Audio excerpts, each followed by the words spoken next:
저희들이 베드로 전서를 말씀을 계속해서 나누고 있습니다. 나그네 된 자들아라는 시리즈로 말씀을 나누고 있는데, 사실 우리 모두가 나그네 된 자들이기 때문에 그렇죠. 우리 삶이 어디 한 곳에 정착하고 사는 것이 평생일 것 같지만 그렇지 않잖아요. 오고 가는 길이 있고 오고 가는 사람들이 있고 또 오고 가는 가정들이 있습니다. 그것이 우리의 인생의 길이기에 한국에서 이곳으로 이민 와가지고 처음에 몇 년 전에 몇십 년 전에 참으로 정착하는 그 과정들이 힘들었던 우리 모든 사람들의 이민 생활인데, 아직도 그런 순례의 길을, 그 여정들을 걸어가는 우리들도 있습니다. 베드로 사도가 그러한 성도들에게, 그러한 가운데 있는 성도들에게 격려하고 위로하고자 이 베드로 전서를 쓴 것 같아요. 그래서 그러한 성도들에게 너희는 어떻게 해야 이 어려운 고난의 시기를 잘 거쳐갈 수 있는지에 대한 지혜의 말씀을 주시는 것입니다. 오늘 저희는 이 꼬마가 지금 옷을 갈아입고 있는데, 제가 키워드를 저희들이 쓰지 않는 단어예요. 그냥 어떻게 생각하면 만들어진 단어 같은데, 환복이라는 단어를 찾아봤어요. 옷을 바꿔 입는 표현이죠. 바꿔 입다, 갈아입다, 이런 표현이죠. 그래서 키워드로, 제 설교의 키워드로 환복이라는 단어를 저희들 안 쓰는 단어 한번 선택해 봤습니다. 옷을 갈아입는다라는 것이 우리 성도의 정체성하고 좀 밀접하게 관련이 있고, 또 말씀 가운데에서도 그러한 도전들을 우리에게 해주기 때문에 그렇게 제가 말씀의 키워드로 정했습니다. 우리가 예수 그리스도에 대한 믿음을 갖고 나서 성도가 되었는데, 그 성도가 된 그 순간부터 우리 모든 사람의 생활이, 아니면 성품이, 아니면 생활의 방식이 하나님이 기뻐하시는 방식으로 그렇게 바뀌어버린다면 좋겠지만은, 대부분의 사람들은 그 과정이 사실은 쉽지 않고 또 그렇게 짧게 바꿔지는 그런 게 아니에요. 많은 경우에 우리들이 간증하시는 분들의 이 간증들을 들어보면 예수님을 영접하고 나서의 그 변화된 삶들이 획기적이고, 그리하고 또 그러한 변화들을 통해서 성화를 이루는 과정을 통해서 그런 부분들을 담대하게 간증해 주시는 분들이 많이 계세요. 그런데 제 경험으로 봐서는, 그러니까 어떻게 생각하면 어떤 제 사견일 수도 있겠네요. 대부분의 성도들은 제가 보기에는 여전히 예수 그리스도께서 기뻐하시고 성도라는 그 정체성에 앞서가기보다는 그 정체성을 만들어가기 위한 부단한 노력과 그러한 그 여정이 남아있고, 그리고 우리 성도의 삶이 결국에는 그런 성화의 과정을 이루어가는 그 놀라운 나그네의 삶이라는 것이 제 생각입니다. 그래서 우리의 성품이 바뀔 리 없고, 우리의 생각이 바뀔 리 없고, 우리의 생활 방식이 하루속히 그렇게 변하지 않는다는 거예요. 그렇다고 해서 하나님께서 우리가 그러한 사람들이고 존재라는 것을 아시기 때문에 그냥 놔두는 것은 아니시죠. 그러함에도 불구하고 하나님께서는 꾸준하게 날마다 우리가 조금씩 개선해 나가는 사람이 되기를 원하시고 바라신다는 것이죠. 그래서 오늘 옷을 갈아입는 행위, 환복이라는 키워드로 해서 우리가 어떻게 예수 그리스도를 입음으로 말미암아서 그러한 그 여정을 잘 걸어갈 수 있을지를 한번 보고자 하는 것입니다. 그렇죠. 이 과정을 걸어가기 위해서는 나 스스로의 결심, 헌신의 마음이 필요하고요. 또 물론 옆에 있는 사람들의 많은 격려와 도전이 필요하고요. 또 무엇보다도 삼위 하나님, 우리 주님, 우리 성령님께서 함께 해주심으로 그 길을 인도해 줘야만이 절대적으로 가능하다고 저는 생각합니다. 나 스스로 저는 불가능하다 봅니다. 또 이 성도들의 격려와 도전만으로도 저는 불가능하다고 봅니다. 그래서 우리 성도는 성령에 의지하지 않거나 성령에 순종하는 그 모멘텀이 없이는 절대로 우리 스스로를 하나님이 기뻐하시는 존재로 바꿔갈 수가 없습니다. 오늘 베드로전서 4장의 본문의 말씀을 통해서 베드로 사도가 소아시아에 있는 교회 성도들에게 쓰는 편지를 통해서 그래서 이런 말씀을 하는 거죠. 너희는 그리스도를 입어라. 그리스도를 입어라. 그렇게 저는 이 본문을 읽으면서 그렇게 한 센텐스로 설교의 제목으로 잡아봤습니다. 그래서 오늘 본문을 같이 함께 읽으시면서 4장 전체를 커버하지만 앞에 서론 부분 1절에서 11절을 같이 교독을 하시겠습니다. 내가 전에 한번 옷을 입었는데 나도 모르게 잘못 입고 나가가지고 길거리에 가서 이렇게 좀 창피함을 느껴본 적이 있다. 뭐 남들이 보고 그거를 얘기해 준 게 아니라 내가 잘못 입은 것을 알고 저도 그런 적이 있는데 거꾸로 셔츠를 거꾸로 입고 나가가지고 돌아다니다가 그걸 집에 와가지고 그걸 발견하고 했는데 그런 분들이 계시면 먼저 읽으시고 그 다음 분들이 다음을 읽으시겠습니다. 시작. 그리스도께서 이미 육체의 고난을 받으셨으니 너희도 같은 마음으로 갑옷을 삼으라. 이는 육체의 고난을 받은 자는 죄를 그쳤음이니 그 후로는 다시 사람의 정욕을 따르지 않고 하나님의 뜻을 따라 육체의 남은 때를 살게 하려 함이라. 너희가 음란과 정욕과 술취함과 방탕과 향락과 무법한 우상 숭배를 하여 이방인의 뜻을 따라 행한 것은 지나간 때로 족하도다. 이러므로 너희가 그들과 함께 그런 극한 방탕에 다름질하지 아니하는 것을 그들이 이상히 여겨 비방하나 그들이 산자와 죽은 자를 심판하기로 예비하신 이에게 사실대로 고하리라.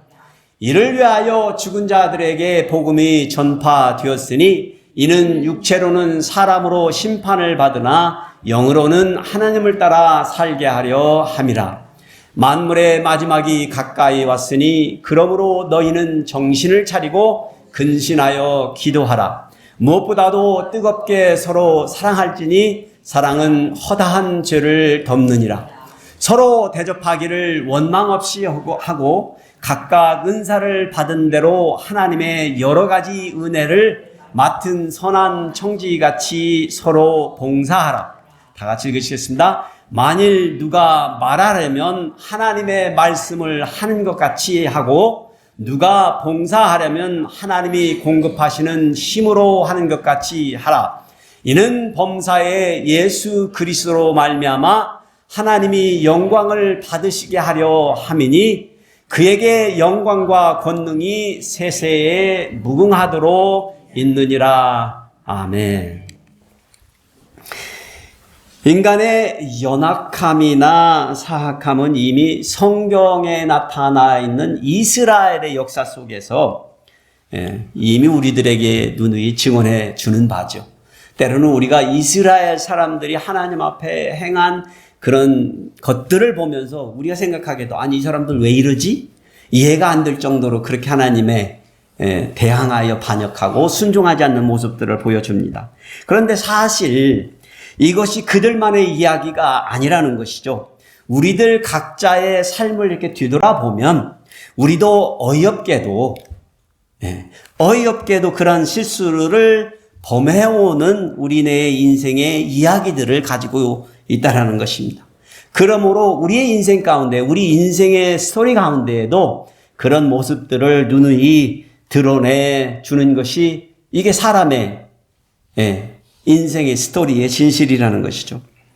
사람들이 선하다고 생각하는 사람들도 저도 한때 젊은 시절에 사람이 선하다 생각하고 저도 내게 착한 놈이라고 생각을 했었어요.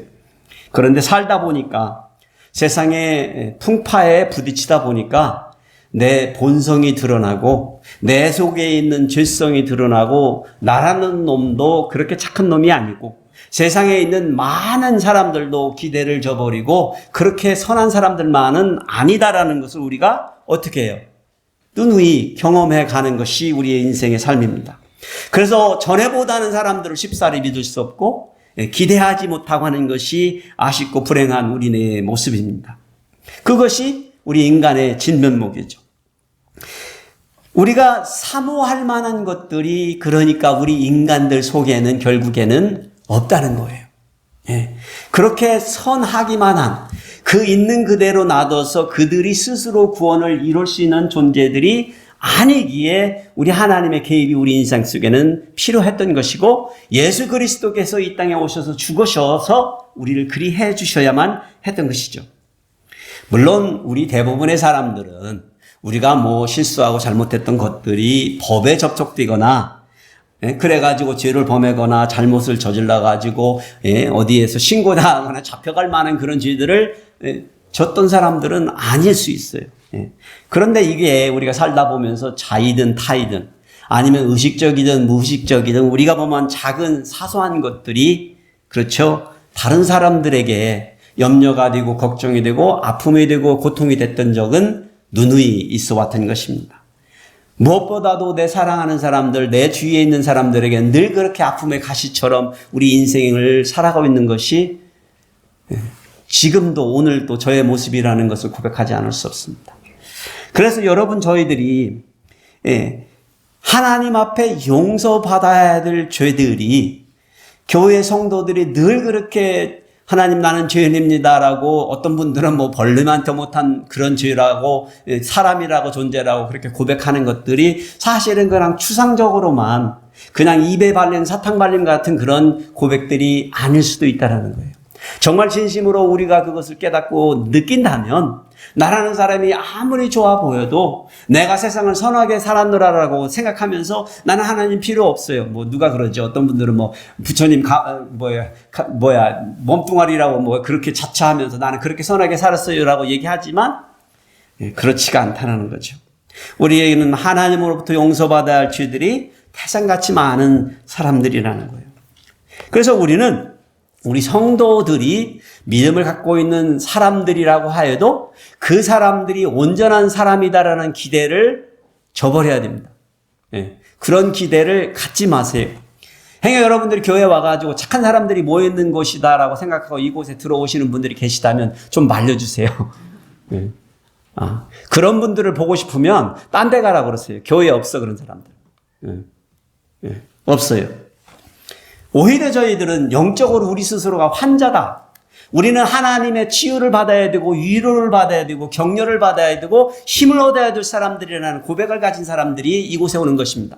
나는 더 이상 이 세상을 내 힘만으로는 살 수 없어요. 나는 이대로 하나님이 이렇게 아프게 살 수 없어요. 하나님의 능력이 필요해요. 그런 사람들이 우리가 이곳에 모이는 것입니다. 그런 면에서 우리는 널브러진 사람이고 실패한 사람들이고 쓰러진 사람들인 거예요. 근데 이곳에 와서 나보다 착한 사람을 찾는다는 것은 불가능하다. 그러면 실수하기 십상이죠. 기대를 어긋나는 사람들이 너무나 많이 여러분을 아프게 하고 그럴 것입니다. 오늘 베드로 사도가 우리 성도들에게 그리하여서 우리가 그러면 어떻게 성도로서 제대로 된 삶을 살아야만이 서로에게 힘이 되고 격려가 될 수 있는지를 말하고 있는 거예요. 그래서 그리스도를 입어라, 어떻게 입냐라고 도전해 주는 것이죠. 첫째로 그리스도 은혜로 갑옷을 삼아야 된다라고 가르쳐 주고 있습니다. 사실 오늘 이렇게 보면 베드로 전서를 보시면 고난이라는 단어가 17번이나 나옵니다. 이 짤막한 서신 안에 고난이라는 단어를 17번이나 쓰고 있고요. 그리고 오늘 이 4장에서는 6번을 거론을 하고 있어요. 6번이나 고난. 얼마나 고난을 당하는 성도들이면 그렇게 말하고 있겠어요. 얼마나 많은 우리들이 내 삶이 고난스럽다라고, 내 관계가 왜 이렇게 문제가 많은가라고 생각하고 사는지를 아시는 하나님이 베드로 사도를 통해서 그들을 위로해 주시기를 원했다는 거예요.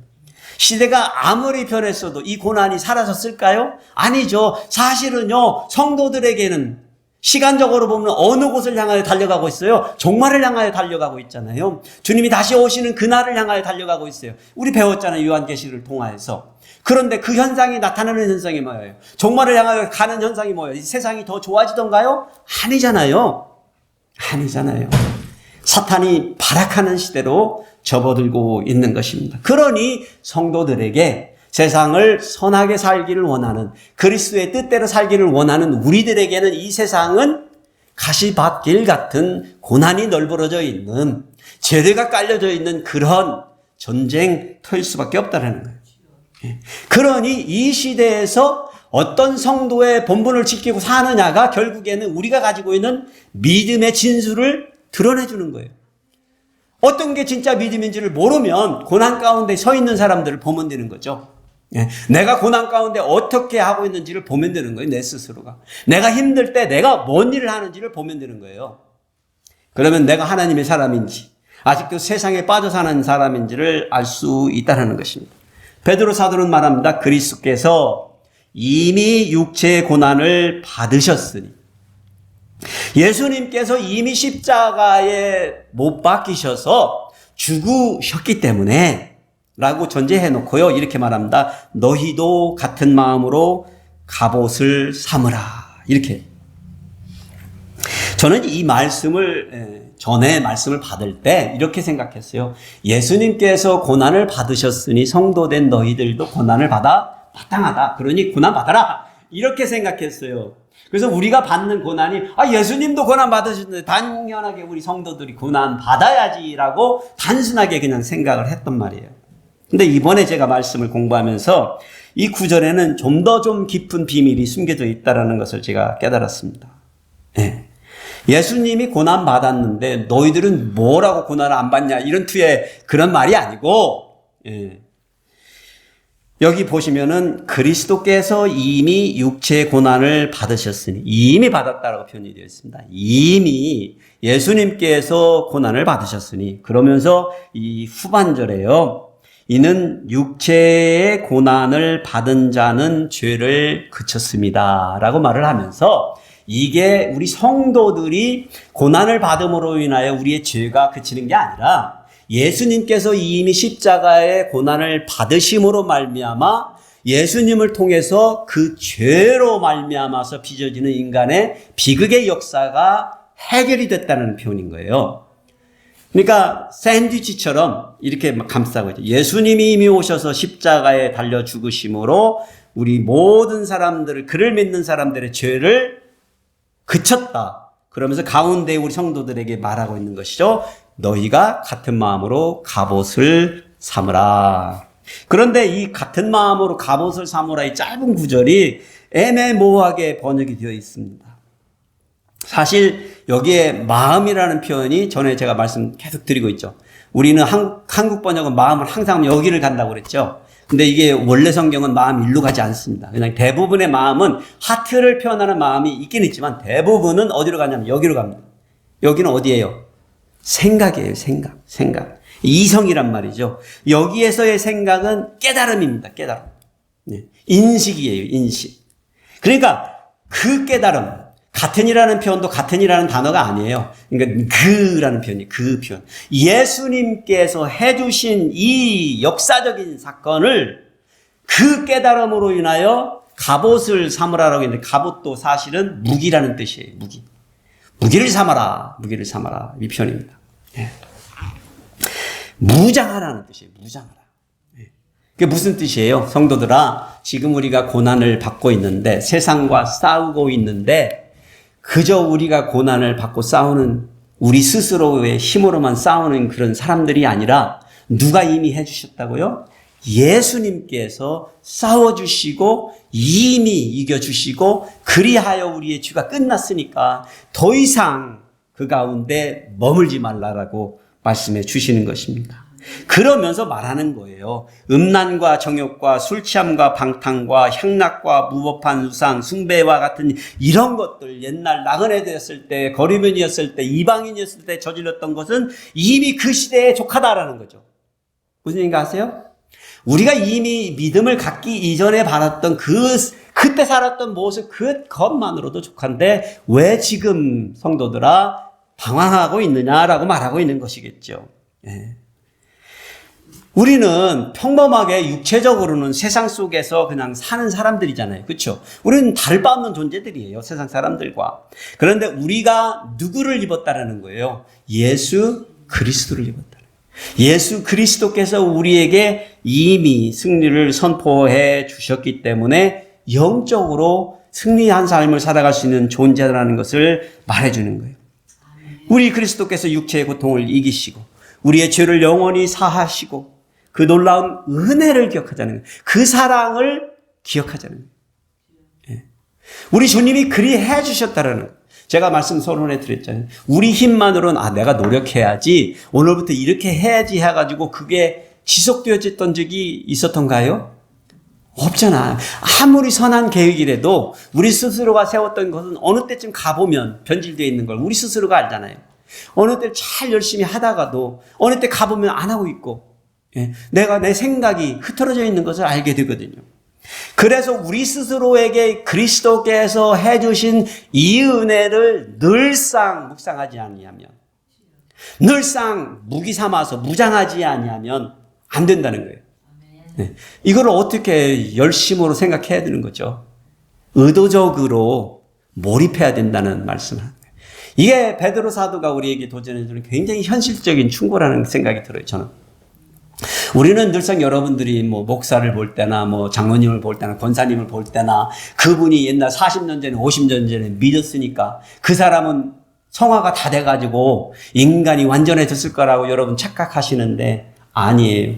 목사도 오늘 아침에 딱 일어나면서 그 순간부터 시험과 모든 고난을 어떻게 해요? 스스로 싸워 이겨나가는 존재라는 거예요. 목사이기 때문에 다 해결이 된 게 아니고 아침에 일어나면 내가 인간이기 때문에 여러분이 가지는 모든 도전과 시험과 생각들이 있다라는 거예요. 그렇지만 내가 그것을 그날 싸워나가는 거예요.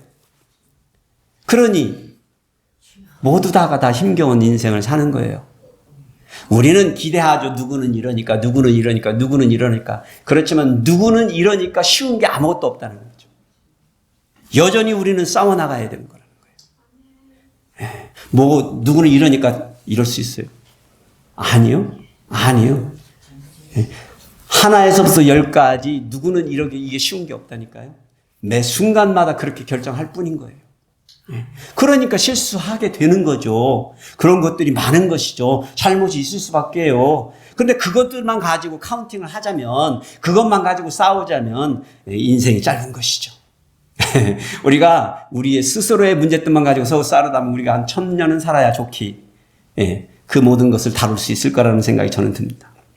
그래서 우리가 오늘 겪고 있는 이 고난과 갈등과 이 세상의 모든 염려를 어떻게 한다고? 예수 그리스도의 은혜로 무장하고 싸워야 된다. 우리에게는 극복할 수 있는 시련들이에요. 그런데 어떻게 하면? 예수 그리스도께서 싸워주시면. 근데 스스로 모든 것을 하기나 이 모든 걸 한다면 우리는 포기할 수밖에 없어요. 왜냐하면 이 세상에서 닥쳐오는 시험이요, 때로는 우리가 어떻게 할 수 없는 순간이 온다는 거예요. 그 순간을 맞닥뜨리면 내가 이렇게 연약한 존재인가? 내가 할 수 있는 게 이렇게 없는가를 깨달으면 왜 우리가 믿음이 필요한지를 알게 된다는 거예요. 여러분 중에 아직도 젊으셔서 아직도 생활이 순탄하셔서 그걸 경험해 보지 못하셨다면 축복 받으신 분이에요. 그렇잖아요. 그 정도의 고난이 아직까지 내 앞에는 없었다. 내 스스로가 생각할 때 모든 걸 내 생각으로, 판단으로, 계획으로 모든 것을 다 해결할 수 있을 정도로 내가 지금 인생을 살아왔다 그러면 축복 받으신 거예요. 그렇다라고 앞으로도 그러리라고만 기대하지 마십시오. 어느 날인가는 내가 감당할 수 없는 순간들이 올 때 왜 그리스도의 은혜로 우리가 무장해야 되는지, 갑옷을 삼아야 되는지를 알게 된다는 거예요. 그래서 우리 성도들은 그것을 경험했거나 경험하지 않았거나 그런 인생을 우리가 살고 있다는 고백을 드리면서 겸손하게 예수 그리스도로 옷을 입으시는 분들이 되시기를 축복해 드립니다. 두 번째로는요, 그리스도의 재림의 기대로 깨어서 근신해야 합니다라고 베드로 사도는 도전해 주고 있습니다. 베드로 사도는 예수님께서 초림하셔서 처음 오셔서 죽으심으로 말미암아, 고난을 당하심으로 말미암아 우리에게 어떠한 것을 해주셨는지를 다루고 나서 여기 오늘 보시면 7절에 재림의 기대로 초점을 이렇게 옮겨가지고 성도로 하여금 이 현실을 바라보는 성도들에게 오늘 우리가 닥치고 있는 이 문제, 내가 오늘 이걸 다루지 않으면 문제가 될 것 같다라는 생각하게 되잖아요. 세상의 문제들은 그런 느낌을 우리에게 주잖아요. 내가 이것을 어떻게 해보지 않으면, 바꾸지 않으면, 어떻게 하면 큰 문제가 될 것 같은 이런 것들을 베드로 사도가 그것을 바라보는 우리의 눈을 그 기대에서 어디로 옮기고 있어요? 예수님이 재림하시는 쪽으로 이렇게 초점을 옮겨가지고 우리에게 말해줍니다. 그러면서 내일의 소망으로 나아가야 된다라고 7절에 만물의 마지막이 가까이 왔으니 뭔 얘기예요? 전에는 예수님이 고난 받으셨으니 라고 충고를 해주더니 이제는 만물의 마지막이 가까웠다고 표현하고 있어요. 무슨 때예요 그게? 주님이 오실 때, 주님이 다시 오실 때가 가까웠으니 어떻게 하라고요? 정신을 차리고 근신하라 말하고 있는 거죠. 깨어 근신하라. 근데 여기에서 보시면은 이 성경 구절을 읽으신 분들 이게 번역상으로 보시면 근신하여 깨어 근신하여 뭐라고 돼 있어요? 뭐 하라고 돼 있어요? 기도하라고 돼 있어요. 기도하라고. 그래가지고 마치 이 구절이 기도하라라고 성도들에게 말하고 있는 것처럼 들려요. 이렇게 착 읽으시면. 그런데 사실 이 말씀은 기도하라는 말씀이 아니고 정신을 차리고 근신하라가 포커스의 말씀인 거예요. 이 세상은 우리가 기도할 수밖에 없는 세상이에요. 고난의 세상이니까. 누가 시켜도 안 시켜도 우리는 하나님을 의지할 수밖에 없다니까요. 예? 기도 따로 많이 안 하는 사람도 고난 가운데서 하나님 찾는다니까요. 안 믿는 사람들도 그렇게 찾더라니까. 예? 하나님 찾을 수밖에 없어요.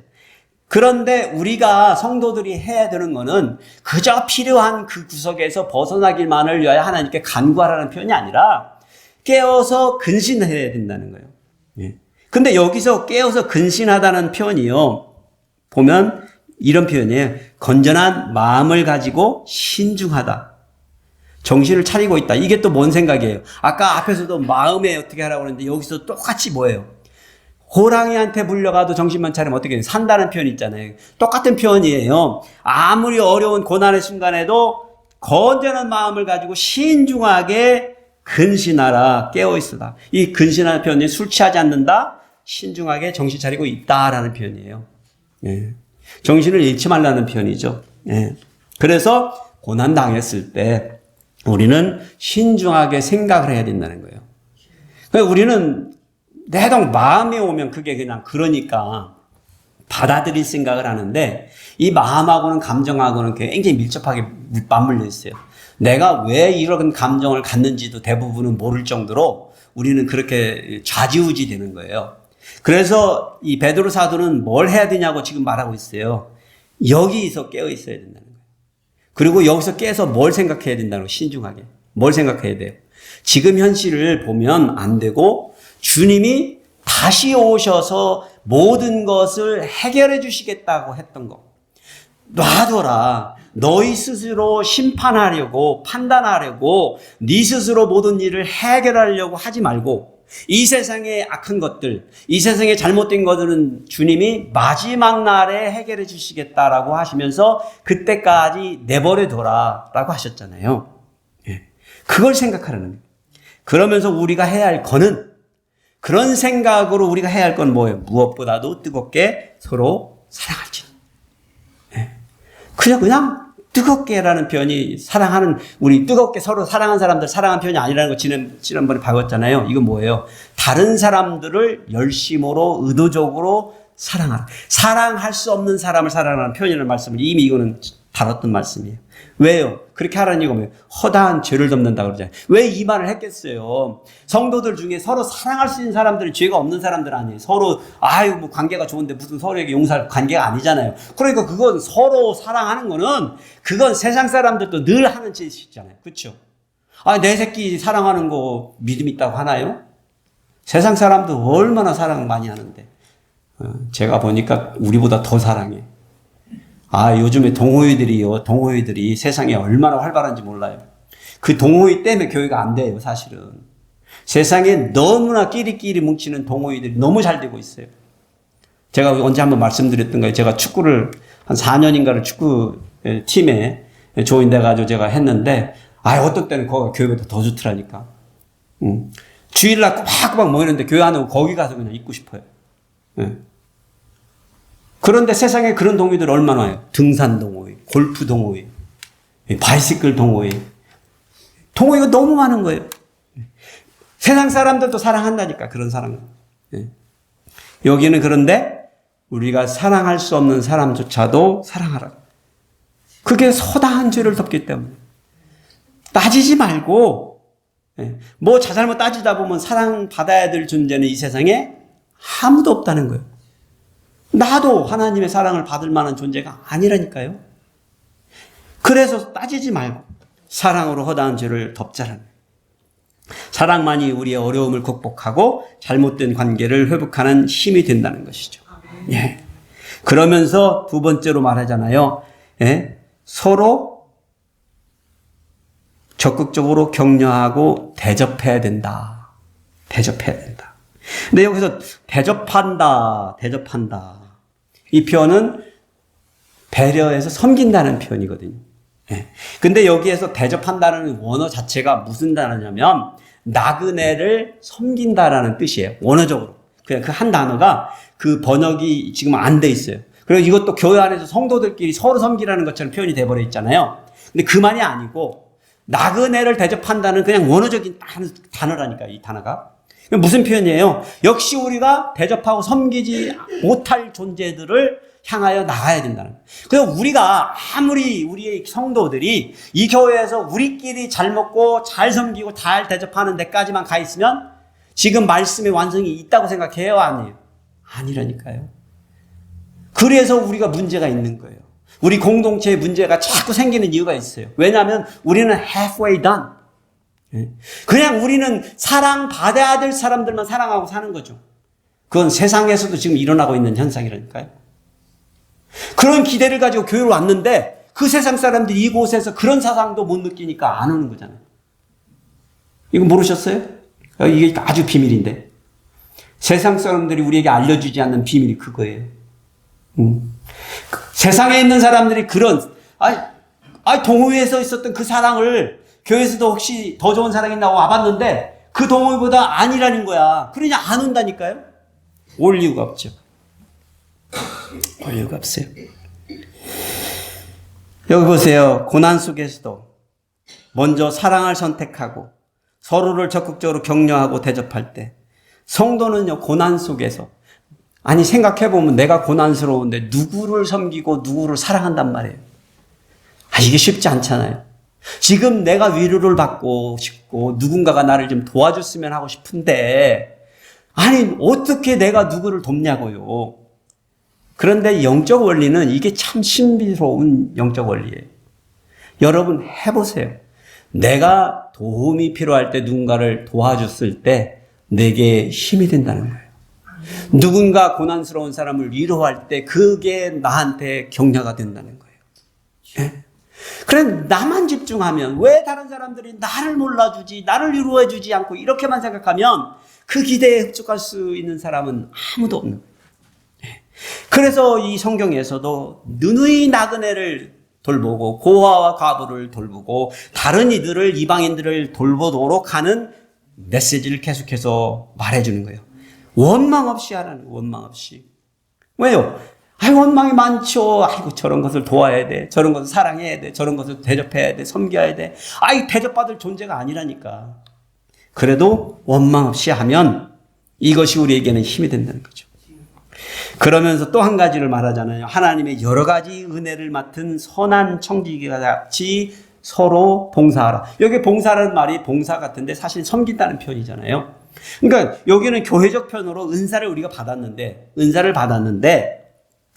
그 은혜를 어떻게 해야 되냐면 선한 청지기라는 표현을 썼어요. 근데 이 청지기라는 말이 아주 고상스러운 표현이에요. 하도 고상스러워가지고 이게 무슨 뜻인지 우리를 몰라. 청지기가 뭐죠, 여러분? 맞습니다. 하인이에요, 종이에요. 표현을 너무 고상스럽게 해놔가지고 이 사람이 그냥 회장이나 사장이나 이사가 된 것처럼 같이 생각을 하는 거예요, 우리가. 아니라니까요. 이 시대에 가서 이 말은 무슨 얘기냐면 종으로 섬기라는 거예요, 종으로. 따지지 말고 주인 시키는 대로 하라는 얘기잖아요, 지금 이게.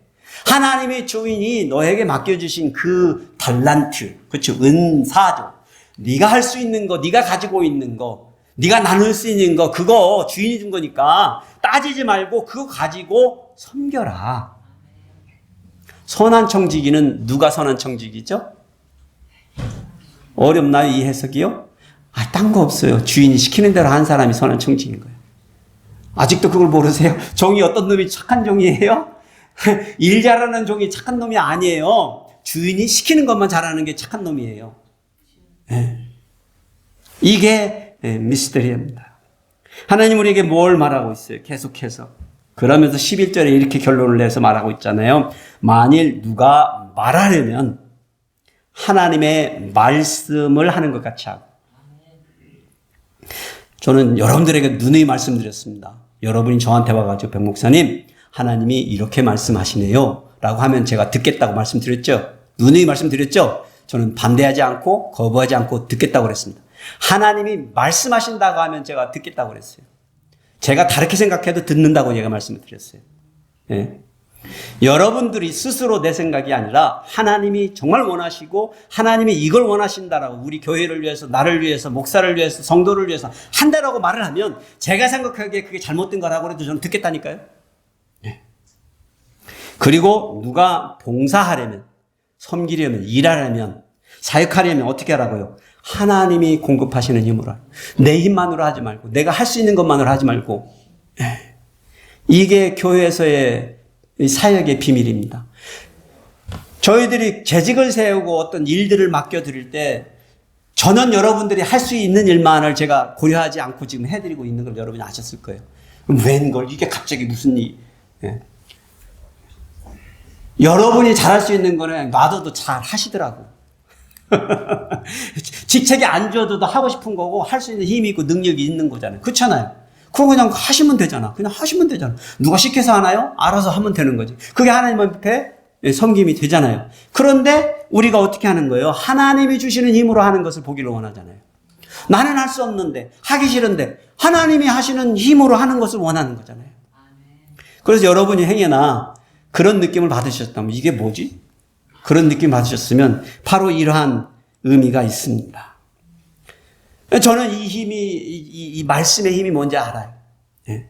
왜냐하면 제가 평생 태어나가지고 누구 앞에 서서 이렇게 설교하는 인생을 살 거라고 내가 꿈에 꿔본 적이 없어요.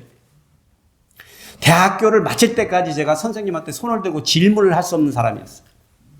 상상을 해보면 질문이 없었겠어요? 초등학교 때부터 물어보고 싶은 게 있었지만 손을 못 든 거예요. 부끄러워서. 사람 앞에 나서는 것 자체가 싫어서, 겁나서. 그런 인생을 대학교 졸업할 때까지 살았다니까요. 그래서 하나님이 세워주신다라는 거. 난 할 수 없을 때 하나님의 뒤를 팍 밀어버리니까 어쩔결에 끌려나가가지고 할 수 있네. 그런데 그것이 내 힘이 아닌 것을 깨달을 때 순종하게 되는 것입니다. 우리의 자신의 힘이나 능력으로가 아닙니다. 하나님의 능력으로 말하고 행동해야 한다는 것이죠. 누가 그러시더라고요. 백목사, 농사도 잘 짓고, 땅도 잘 짓고. 그렇게 안 살아왔습니다. 이 교회 와가지고 처음 하는 짓이에요. 저 집 두 채 가지고 다 팔아먹고 했을 때, 집 있을 때 뒤뜰 가서 일구지 않고 살았어요. 잡초 무성했고요. 예. 맨날 우리 어머니 오면, 어떻게 집안을 이러고 가냐. 근데 뒷문 열고 나갈 일이 없어요. 너무 바쁘게 사니까. 그렇게 살았어요. 예, 그렇게 살아요. 여러분 다 사시는 그 모습들 그랬잖아요. 바쁘게. 예, 다 이해해요. 그렇지만 누군가가 어떤 일을 할 때 그것이 그 사람은 좋아서만 한다고 생각하지 마시고 잘해서만 하고 그러는 게 아니에요. 우리의 부담 속에 이것이 해야 할 일이라는 확신이 있기 때문에 해나간다니까요. 예. 우리 하나님께서 여러분들에게도 여러분의 고난 가운데 여러분의 삶의 순간 가운데에도 나를 통해서 나의 연약함 가운데 내가 할 수 없는 것 가운데서도 하나님의 영광을 드러내기를 원하시기 때문에 우리가 재림에 대한 소망을 붙들고 늘상 그렇게 살아야 된다는 거예요. 예. 그날이 온다는 것을 우리가 확신하면 이 날의 문제들이 그렇게 크지 않고요. 이 날에 내가 해야 되는 것이 어떻게 해야 하는 것이 중요한 게 아니에요. 제가 목회가 짐이 가벼워진 이유가 거기에 있어요. 초창기 때 목회를 했을 때 모든 걸 내 힘으로 내 계획으로 한다고 그러니까 안 되는 것이 모든 것이 내 스트레스였어요. 그렇잖아요. 안 되잖아요. 내 뜻대로. 그러니까 그걸 하루하루 생각하니까 잠도 안 오고 너무나 피곤하고 너무나 싫은 거예요. 도망치고 싶고. 그런데 어느 날 깨달은 거예요. 이건 내 일이 아니구나. 그러니까요.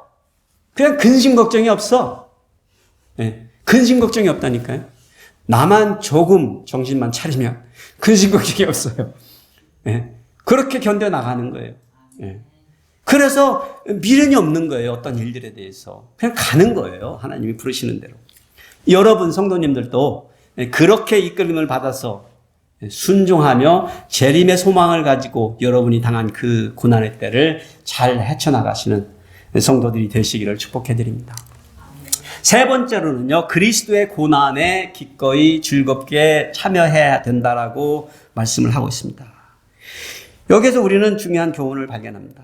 사랑하는 자들아라고 부르고 있어요. 베드로 사도. 사랑하는 자들아. 깊은 애정을 담아서 말하고 있죠. 나그네들아라고 부르던 그 말투에서 이제는 사랑하는 자들아라고 말하고 있습니다. 애정을 담죠. 그러니까 이제는 베드로 사도가 자기의 관계를 성도들과 연결해서 말씀을 전하고 있습니다.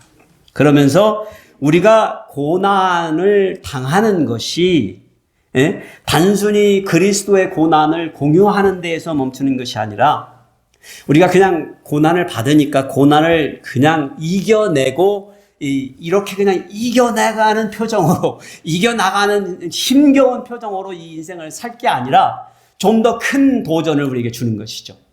그 도전이 뭐예요? 우리가 일이 잘 풀리고 모든 것이 해결이 되면 기쁘고 즐거워할 수 있지만 과연 고난 가운데 즐거워할 수 있냐는 거죠. 여러분 쉽습니까 이게? 그런데 말씀은 누누이 우리에게 이 도전을 해주고 있잖아요. 여기 보세요. 오히려 너희가 그리스도의 고난에 참여하는 것으로 즐거워하라. 말씀은 분명히 그렇게 얘기하고 있잖아요. 너 지금 고난당하고 있구나. 지금 문제가 생겼구나. 베드로 사도가 미안하다. 너가 지금 이렇게 고난을 받고 있는데 뭐 어떻게 좀 해결해 줄까? 뭐 내가 방법을 제시해 줄까? 가르쳐 줄까? 이렇게 하면 좋겠는데 아니 도리어 고난에 처한 거를 즐겁게 여기라는 말씀으로 얘기를 하고 있어요. 그러면서 그 이유를 그의 영광을 나타내실 때에 너희로 즐거워하고 기뻐하게 하련다. 주님이 다시 오시는 그날에 우리가 영광스럽게 주님 앞에 떳떳하게 설 수 있게 되기 위해서는 고난을 힘겹게 싸워가는 것만으로는 족하지 않다는 거예요. 이 어려운 때에도 이 어려운 가운데 나를 세워주시고 나를 부르시고 나를 지켜주시고 나에게 여전히 공급해 주시고 여전히 숨쉬고 살 수 있게 해주신 하나님께 감사드리며 기뻐할 수 있는 존재냐는 것이죠.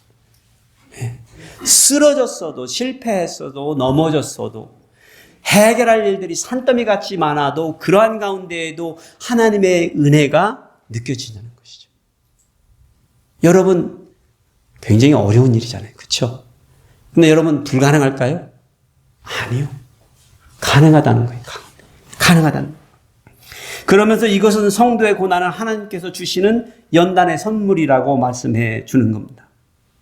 우리 앞에 큰 산처럼 밀고 돌아오는 이 고난들, 멸망의 불 같은 시험이 다가올 때 이상히 여기지 말라는 거예요. 두려워하지 말라는 거예요. 왜요? 그 아픔과 고통들이 우리를 더욱더 견고케 해준다는 거예요. 단단하게 만들어준다는 거예요. 왜요? 그래야 앞으로 더 큰 시련이 와도 종말이 다가오고 있잖아요. 더 큰 시련이 다가와도 우리가 견딜 수 있고 이겨낼 수 있다는 거예요. 고난을 통한 연단은 임시적이에요. 임시적이죠. 그렇죠? 그러니까 우리가 고난을 통해서 받는 이 연단은 임시적인 거예요. 그냥 단순하게 이따 갈 거라는 거예요. 그런데 우리에게 영원히 주어지는 것은 영광이라는 거예요. 하나님의 영광. 예. 하나님께서 기뻐하신다는 거예요. 우리 존재 자체를. 뭐 세상적으로 보면 착하고 충성된 종아 잘하였도다 라고 하나님께서 우리의 인생을 서머라이즈 해주실 수 있는 우리들이라면 하나님께 영광된 삶을 사는 거죠. 근데 그거는 간단하죠. 우리 종들에게 맡겨주신 일을, 주인이 맡겨주신 일을 어떻게 한 거예요? 그냥 그 작은 일에 충성되게 했었을 때거든요. 간단하잖아요. 네, 간단하죠. 종이 주인이 시키는 것을 기쁘게 할 수 있는 종은 최선의 종인 겁니다. 근데 얼굴을 찌푸리고 하면 그 주인이 그를 기뻐할 리가 없다는 거예요. 그래서 즐거워해야 한다는 것이죠. 예. 19절에 보니까 그러므로 하나님의 뜻대로 고난을 받은 자들은 또한 선을 행하는 가운데 그 영혼을 미쁘신 창조주께 의탁할지라.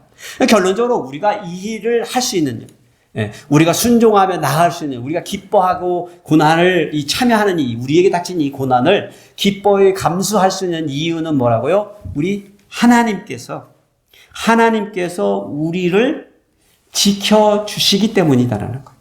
그러니 하나님께 의지하는 모습을 보이면 그것이 하나님 앞에는 기쁨이 된다는 거예요. 우리 성도들이 하나님께 나아오는 것이요, 우리가 널브러지는 게 하나님 앞에, 하나님 할 수 없어요. 나는 이런 존재 더 이상 하기 싫어요. 하나님 앞에 널브러져가지고 하나님 앞에 하소연하고, 하나님 앞에 어떤 경우에는 여러분이 소리쳐가지고 하나님 욕하면서 기도해도 저는 그런 기도도 하나님 저는 받는다고 생각해요. 여러분이 정말로 정직하게 하나님 살아계시면 좀 나와보세요. 나하고 한번 맞짱 뜹시다라고 하는 기도를 여러분이 들으실 수 있다면 정직하게. 이런 가운데 그렇게 하실 수 있으면 하세요. 하나님 기뻐하실 거예요. 여러분이 정직하게 그렇게 나오면 하나님이 나오셔서 말씀하실 거예요. 욥에게 나타나셔 하셨던 것처럼 말씀해 주실 거예요. 누가 옳은지. 하나님께 의지하는 것. 이러한 인생을 살아야 된다는 거예요. 그래서 우리가 기억할 것이 있습니다. 성도가 이 땅에서 겪는 모든 고난은요, 하나님의 영광을 향한 우리의 성장의 여정이다라는 거예요. 우리가 하나님께 나아가는 영광의 길로 나아가는 우리의 여정이에요. 그러니까 우리는 예수 그리스도와 연합하는 거, 예수를 입어서 그분을 입음으로 말미암아 우리가 그 기쁨을 되찾고, 우리가 가지고 있는 이 믿음이 불변하지 않는 정금 같은 그런 믿음으로 단련되어져 가는 과정이라는 거예요. 우리 각자를 다 되돌아보면 마음에 서로 맞는 사람들 참 없습니다. 제가 느끼기에 우리 소노마 한인 침례교회 성도님들은 참 각이진, 돌로 치면은 아주 유별나게 특이하게 생긴 각진 돌들입니다. 하나님께서 그 돌들을 모아서 한 교회를 세워주시고 한 공동체 안에서 살게 하시고 한 커뮤니티에 가까운 곳에서 살고 이렇게 관계들을 영위하게 하신 이유에는 서로에게 배려를 하지 않으면 불가능한 거예요. 이만큼만이라도 여러분들이 하고 계시다는 거예요. 놀라운 일이죠. 얼마나 힘드시게 그렇게 해오고 계세요. 그러니까 그렇지만 하나님께서는 거기에는 그 공동체를 통해서 이루기를 원하시는 뜻이 계시다는 거예요. 우리가 그냥 고난을 이겨나는 것만으로는 하나님께서 만족해 하지 않습니다. 기쁨으로까지 승화해 가는데 하나님께서 원하시는 종말의 성도들처럼 예수 그리스도께서 초림에 오셔서 하셨던 일과 다시 오셔서 하셨을 그 일들의 기쁜 소식들을 전함으로 말미암아서 세상 사람들이 우리 곁에 다가오고 이 새로운 사람이 들어오면 좀 우리가 낯설죠. 우리는 그런 사람들이, 저도 그래요. 사실 그런 거죠. 참 신기한 거는 그런 거예요. 그런 분들 곁에 그런 사람이 또 와 있잖아요. 그러함에도 불구하고 우리가 서로가 맞물려서 돌아갈 때 세상 사람들이 돌아와서 그 신기함을 볼 거란 말이에요. 이게 어떻게 이렇게 돌아가지? 예수 그리스도의 능력으로 예수 그리스도의 옷을 입어서 가능하다는 것을 보여주면 그들이 와서 이곳에 와서 정착할 수 있는 가족이 되는 것입니다. 그런데 우리가 각진 모습만 드러내고 서로 싸우면 그런 기회들은 안 올 것입니다. 그런 기회들은 날아갈 것입니다. 우리가 어려움을 겪을수록 그래서 피차 서로 사랑하기를 도전해 주는 거고 격려하고 섬기기를 도전해 주는 것입니다. 우리 하나님께서는 이러한 메시지를 통해서 우리가 성장해 가기를 원합니다. 우리가 지키고 있는 어떤 것들이 우리 속에 있다라면 내가 지키고자 하는 것들이 그만큼 값어치가 있는 것인가를 한번 생각해 보셔야 됩니다. 그러나 우리의 신분이 청직이라면, 종이라면, 하나님의 종이라면 우리 스스로의 것을 지킬 것은 아무것도 없습니다. 종의 자식들은 하나님의 것입니다. 주인의 것입니다. 그렇죠? 종의 가족들조차도, 재산도 그렇죠? 그래서 주인의 것을 지켜드리고 주인이 기뻐하시는 것을 하는 것이 우리가 이루어야 될 길이라는 거예요. 고난 가운데에서 우리가 카운팅하고 우리 스스로를 리플렉트 해보는 것은 바로 그런 점입니다. 과연 내가 지금 살고 있는, 내가 지금 하고 있는 모든 것이 과연 주인의 것을 위하여 하고 있는 것인지 아니면 아직도 내 것을 하고 있는 것인지에 대한 판단이 과연 내가 지금 어디쯤 가고 있는지에 가르쳐주는 이정표죠. 스스로의 인생을 되돌아보시면서 내 인생의 여정표는 어디쯤에서 지금 하나님은 얼마나 멀리 내 인생 가운데서 나를 지켜보고 계신지 아니면 함께 뛰고 계신지 우리가 참여하고 있는지를 리플렉트 해보면서 우리가 주님 앞에 더욱더 가까이 나아가시는 저와 여러분이 되시기를 축복해 드립니다.